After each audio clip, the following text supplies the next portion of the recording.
Welcome to my review for Ben 10 Cosmic Destruction on the Wii. I picked up this game for my son as he likes Ben 10, so I thought he might like this game.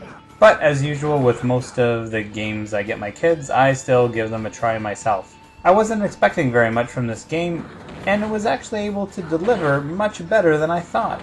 It's still not an awesome game, but for what it is, it's good. So you play as Ben 10, a boy that can transform into a variety of alien forms.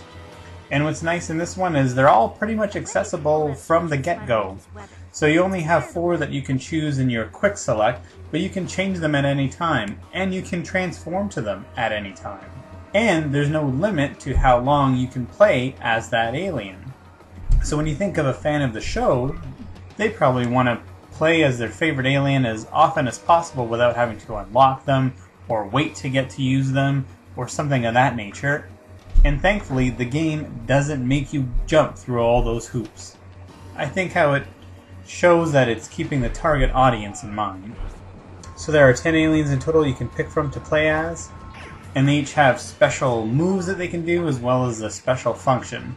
Sure, some of the functions repeat themselves, and the special moves kind of do that as well, but the point is really to see your favorite characters play out on screen. There's a range attack usually of some kind, there's an area attack, and a couple of special combo moves.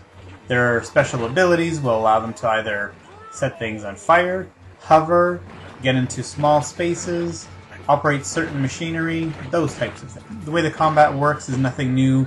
So you walk into an area, you have to clear out a certain number of bad guys, and you can move to the next area.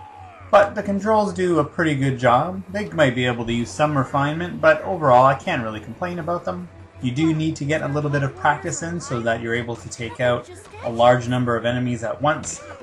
And after you upgrade your character's attributes like their strength and speed, it can get pretty satisfying to clear out a large group of enemies.